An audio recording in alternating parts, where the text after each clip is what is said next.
Cari guru privat atau bimbel online yang biayanya terjangkau. WA saya di 0856 9400 4148.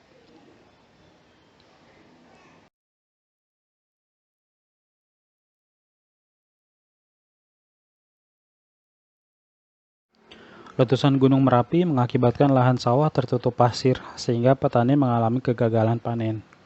Namun, pasir juga membawa berkah karena dapat dijual dan abu vulkaniknya menjadikan lahan subur.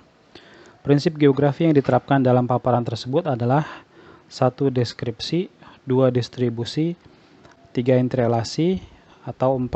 Kronologi.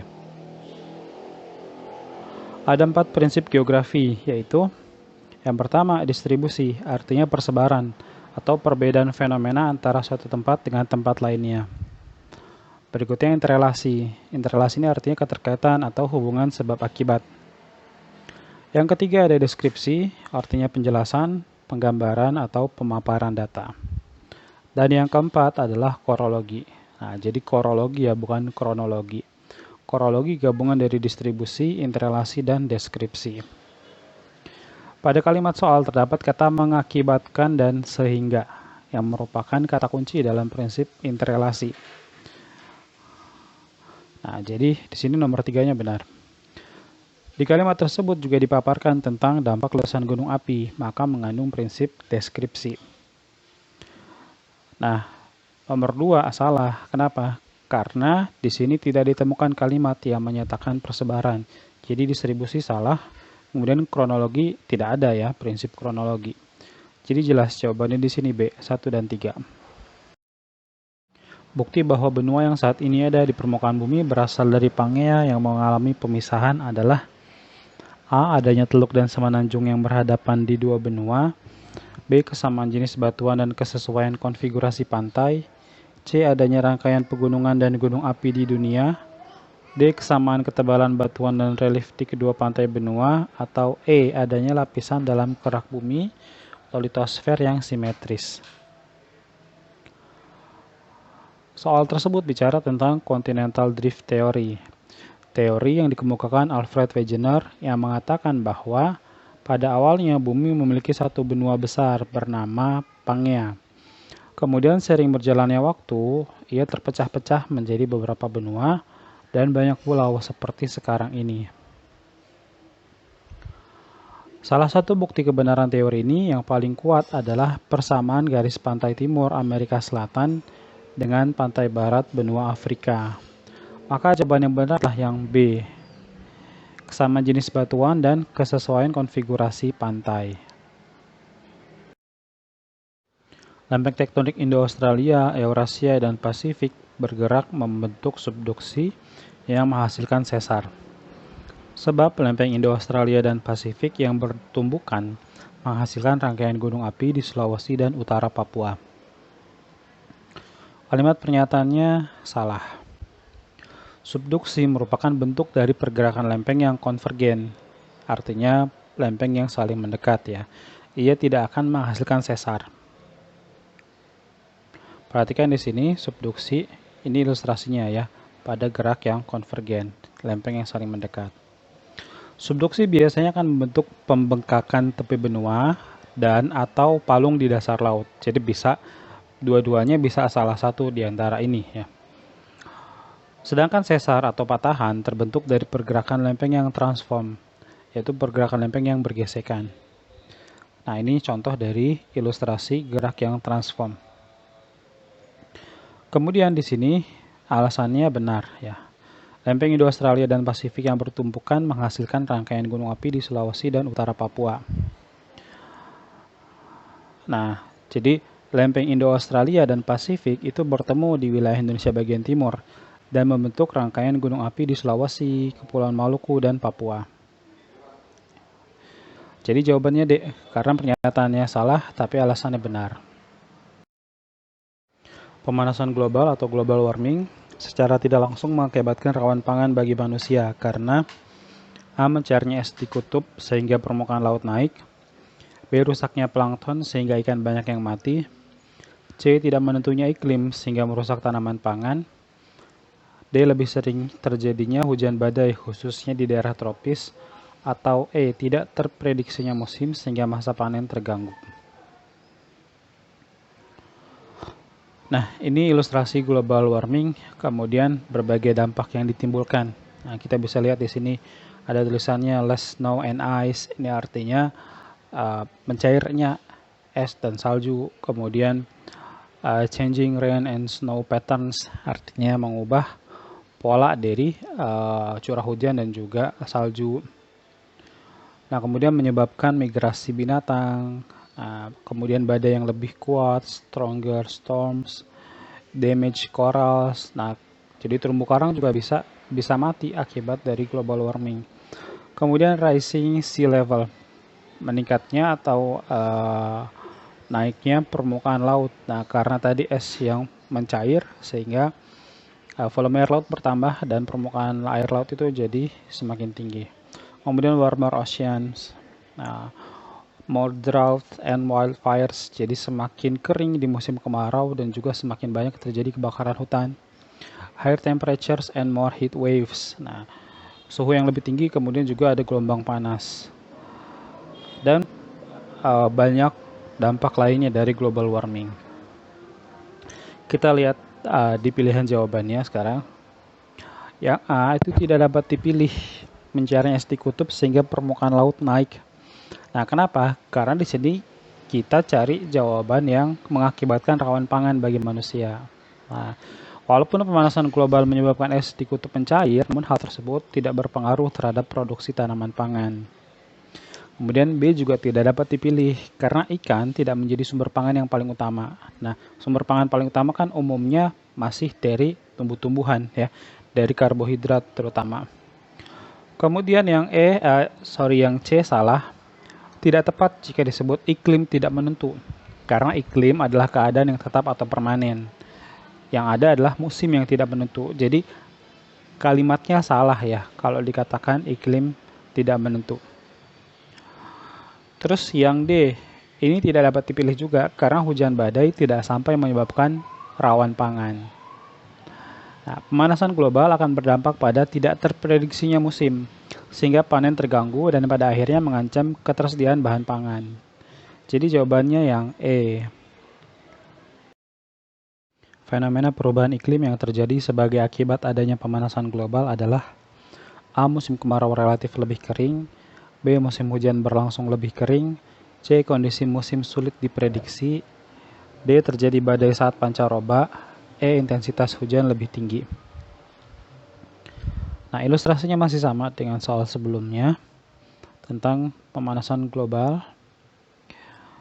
Kita langsung analisa di pilihan jawaban ya. Berbagai dampak perubahan iklim dan pemanasan global diantaranya mencairnya es di kutub, ya, sehingga banyak pantai dan pulau kecil yang tenggelam. Kemudian banyak terjadi fenomena cuaca dan iklim yang ekstrim seperti musim dingin dengan suhu yang terlalu rendah dan musim panas dengan suhu yang terlalu tinggi, sehingga berdampak juga pada terjadinya badai dan angin yang kencang. Kemudian kondisi musim dan pola perubahannya yang sulit diprediksi, yang berdampak juga pada terancamnya tanaman pangan. Nah, yang A tidak dapat dipilih, karena memang di kondisi normal, musim kemarau itu memiliki kondisi lebih kering alias curah hujan yang lebih rendah. Kemudian, yang B salah. Musim hujan berlangsung lebih kering, tidak ada musim hujan yang kering. Kemudian yang C ini benar, ini jawabannya ya, kondisi musim sulit diprediksi. Yang D salah, di sini badai, kemudian angin kencang dan curah hujan yang tinggi saat pancaroba itu adalah kondisi yang normal ya. Jadi itu bukan gara-gara pemanasan global. Tidak ada global warming pun ketika transisi atau pergantian musim, nah itu biasa terjadi fenomena cuaca yang lebih ekstrim. Dan yang E tidak dapat dipilih juga, karena ada sebagian wilayah justru mengalami kekeringan berkepanjangan karena lama tidak mendapatkan hujan. Nah, di sini kan dikatakan pilihan jawabannya E, intensitas hujan lebih tinggi. Maka kita temukan di sini jawaban yang tepat adalah yang C, kondisi musim sulit diprediksi. Menurut ketinggiannya, karakteristik fisik geografi yang menyebabkan vegetasi beragam di daerah gunung api adalah A. Volume tanah bervariasi, B. Curah hujan yang tinggi, C. Banyak terdapat mata air, D. Terdapat variasi tipe iklim, atau E. Lingkungan masih alamiah.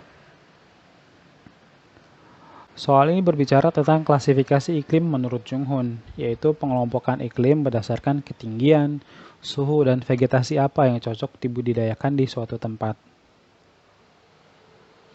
Ada 4 tipe iklim menurut Jung Hoon, yaitu yang pertama ada zona iklim panas dengan ketinggian 0 sampai 700 meter, atau di ilustrasi ini dikatakan 0 sampai 600 meter. Jadi sekitaran itu ya.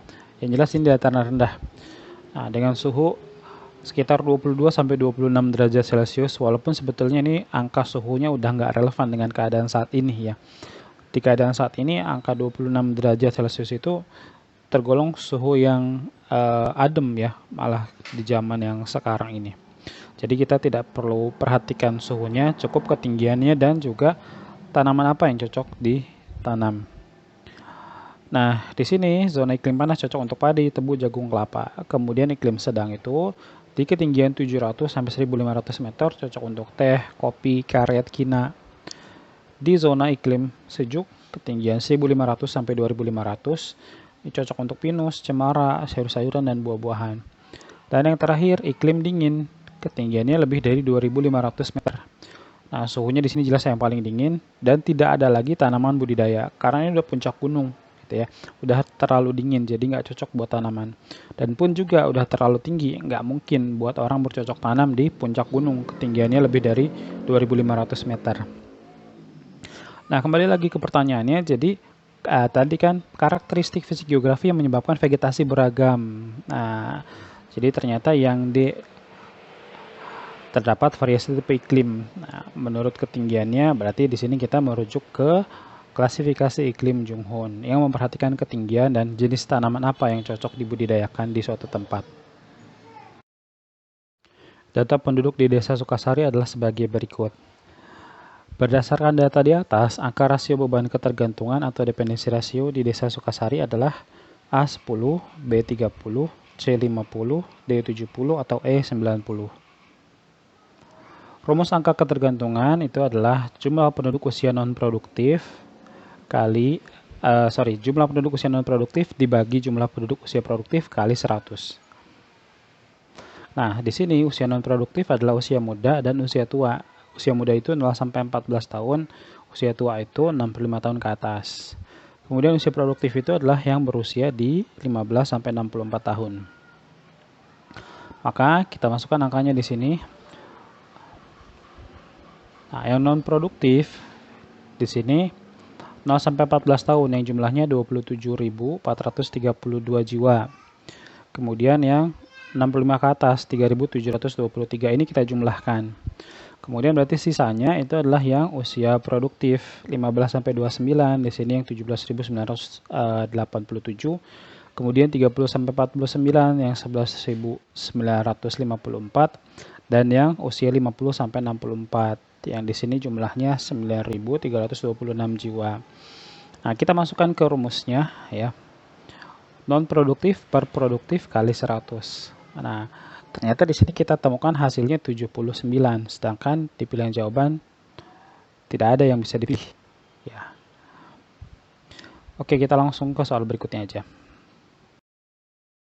Masalah sumber daya alam adalah penyebarannya yang tidak merata, baik jenis maupun jumlah, dan nilai kegunaannya ditentukan oleh penguasaan pengetahuan dan teknologi. Sebab barang tambang merupakan sumber daya alam yang terikat pada lokasi dan dapat menjadi sumber daya potensial atau aktual, tergantung pada pemanfaatannya. Pernyataannya benar, alasannya juga benar. Masalah utama sumber daya alam adalah persebaran yang tidak merata. Ada wilayah yang kaya sumber daya alam, ada wilayah yang sangat kekurangan sumber daya alam. Kemudian, pemanfaatan atau nilai kegunaan sumber daya alam tergantung penguasaan pengetahuan dan teknologi yang dimiliki sumber daya manusianya. Nah, perhatikan di sini, highlight di kalimat yang atas, penyebarannya tidak merata. Nah, ini selaras dengan kalimat yang di bawah di bagian terikat pada lokasi.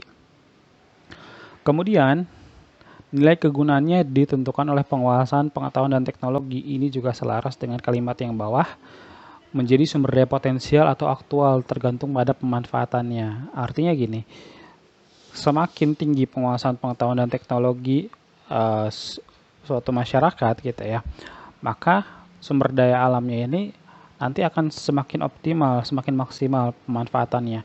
Tidak lagi menjadi sumber daya yang potensial, tapi sudah menjadi sumber daya yang aktual. Potensial itu artinya ada cadangannya gitu, ada potensinya, tapi belum tentu sudah dieksplorasi begitu ya. Nah, belum tentu sudah dimanfaatkan atau diambil. Nah, sedangkan aktual itu sudah benar-benar diambil atau dimanfaatkan. Maka di sini jawabannya yang A, karena kedua kalimat benar dan berhubungan sebab akibat.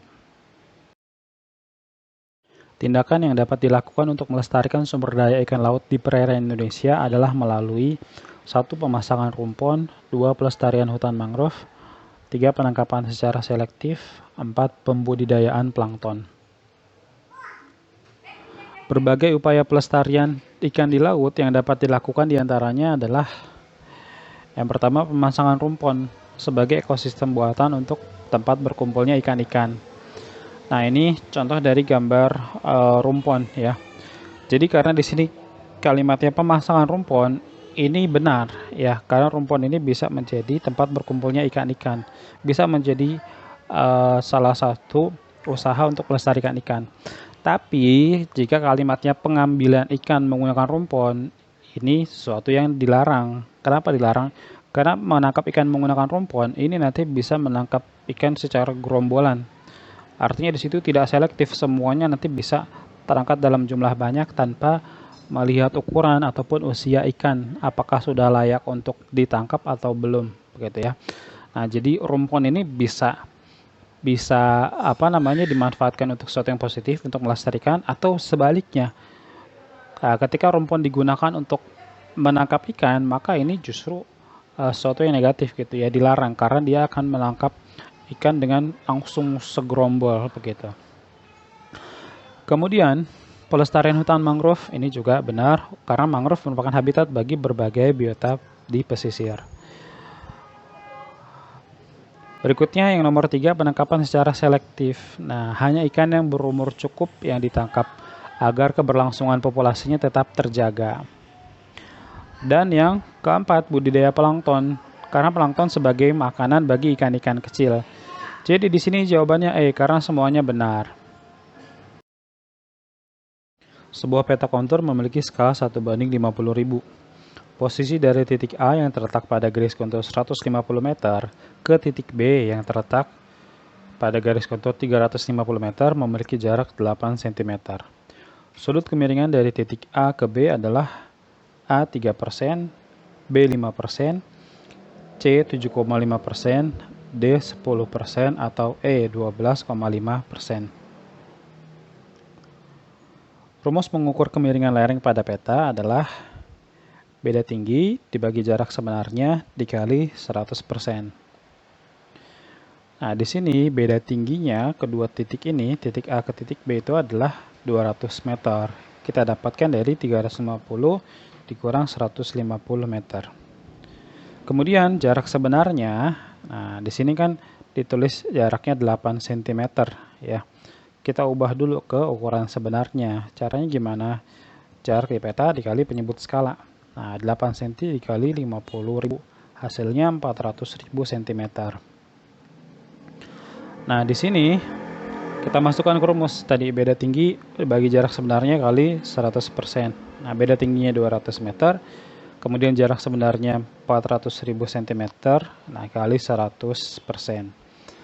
Supaya enak, kita samakan satuannya, sama-sama jadi cm, berarti 20.000 cm bagi 400.000 cm, kali 100%. Jadi hasilnya 5%. Jawabannya yang B. Alasan citra penginderaan jauh dapat digunakan untuk memantau luas genangan banjir secara periodik karena A. Menggambarkan seluruh kenampakan objek, B. Objek yang tergenang dapat langsung dikenali, C. Menggambarkan luasan wilayah tergenang, D. Menghasilkan citra secara temporal, atau E. Digunakan untuk memprediksi kedalaman banjir. Kegiatan penginderaan jauh dapat digunakan untuk memantau perubahan dan perkembangan berbagai objek dari waktu ke waktu. Nah, ini maksud dari secara periodik ya, dari waktu ke waktu. Termasuk untuk memantau luas genangan banjir. Nah, ini contoh dari citra penginderaan jauh yang memperlihatkan banjir ya. Di sini ada before afternya. Nah, ini sesuai dengan manfaat citra yang namanya citra temporal. Dengan mengamati keadaan sebelum dan sesudah pada suatu objek, maka akan diketahui perubahan dan perkembangannya. Jadi jawabannya yang D, menghasilkan citra secara temporal. Perkotaan seringkali menjadi daya tarik bagi penduduk perdesaan untuk meningkatkan taraf hidup melalui urbanisasi. Sebab usaha untuk mengatasi masalah kelangkaan lapangan pekerjaan di perdesaan dilakukan dengan mengadakan pelatihan-pelatihan tenaga kerja. Pernyataannya benar. Berbagai keadaan di kota seperti upah yang lebih tinggi, pekerjaan yang lebih beragam, dan fasilitas yang lebih lengkap seringkali menjadi daya tarik bagi penduduk desa untuk melakukan urbanisasi. Nah, di sini alasannya salah. Usaha untuk mengatasi masalah kelangkaan lapangan pekerjaan di perdesaan dilakukan dengan mengadakan pelatihan-pelatihan tenaga kerja, itu adalah kalimat yang salah. Kenapa salah? Pelatihan tenaga kerja bertujuan untuk meningkatkan kemampuan dan daya masyarakat agar memiliki pengetahuan dan keterampilan yang dibutuhkan di dunia kerja, namun tidak mengatasi kelangkaan lapangan pekerjaan. Kelangkaan lapangan pekerjaan solusinya adalah dengan pembukaan lapangan kerja atau peningkatan kegiatan kewirausahaan. Jadi di sini jawabannya C, karena pernyataannya benar tapi alasannya salah. Faktor yang menentukan lokasi pusat pelayanan dan pusat pertumbuhan di suatu wilayah adalah 1. Kemudahan menjangkau dan industrialisasi, 2. Biaya transportasi dan penyebaran pusat kegiatan, 3. Terpenuhinya kebutuhan dan terbukanya lapangan kerja, 4. Pemerataan fasilitas dan keseimbangan pembangunan. Pusat pelayanan dan pusat pertumbuhan haruslah wilayah yang sudah lebih dahulu unggul dibandingkan wilayah lain di sekitarnya. Pengertian unggul di sini adalah unggul dalam hal ekonomi dan dilihat dari faktor-faktor seperti kemudahan menjangkau atau aksesibilitas dan industrialisasinya, kemudian biaya transportasi dan penyebaran pusat kegiatan, terpenuhinya kebutuhan dan terbukanya lapangan kerja, serta pemerataan fasilitas dan keseimbangan pembangunan. Jadi di sini semuanya benar. Ya, suatu kota kalau mau jadi pusat pertumbuhan atau pusat pelayanan harus memenuhi paling tidak syarat-syarat ini, ya. Dan dia harus lebih unggul dibanding wilayah lain di sekitarnya. Perkembangan pesat industri di negara maju menunjukkan di negara tersebut telah terjadi perubahan struktur masyarakat dalam pemanfaatan sumber daya.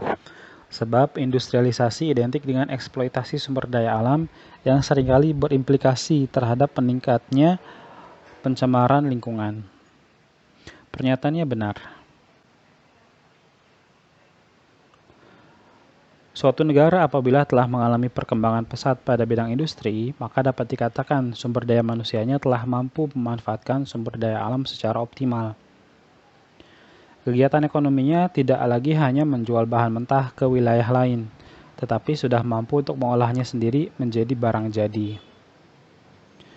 Dan di sini alasannya benar ya, industrialisasi identik dengan eksploitasi sumber daya alam yang seringkali berimplikasi terhadap meningkatnya pencemaran lingkungan.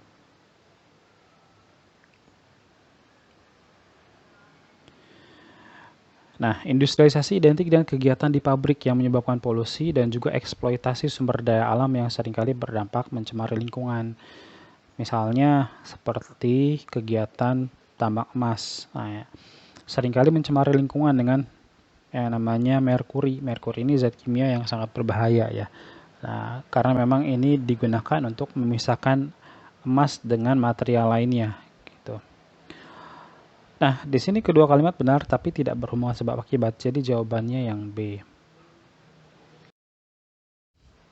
Faktor penyebab terjadinya bencana angin puting beliung adalah A. Fluktuasi suhu udara yang ekstrim, B. Terdapat pusat tekanan rendah, C. Tekanan udara yang bervariasi, D. Curah hujan yang sangat tinggi, atau E. Perubahan kelembapan udara. Angin puting beliung merupakan angin kencang yang bergerak dengan kecepatan di atas 63 km per jam. Pada dasarnya, setiap angin adalah udara yang bergerak disebabkan oleh perbedaan tekanan udara. Angin bergerak dari tempat dengan tekanan udara tinggi ke tempat yang tekanan udaranya lebih rendah. Semakin besar perbedaan tekanan, maka semakin kencang angin yang bertiup. Perubahan tekanan juga identik dengan perubahan suhu. Artinya, perubahan suhu yang ekstrim dapat menyebabkan perubahan tekanan udara yang ekstrim pula, dan akhirnya dapat menimbulkan angin yang kencang. Jadi di sini jawabannya yang A, fluktuasi suhu udara yang ekstrim. Jadi angin apapun yang bertiup kencang begitu ya, pasti penyebab utamanya adalah karena perubahan atau fluktuasi suhu udara yang ekstrim.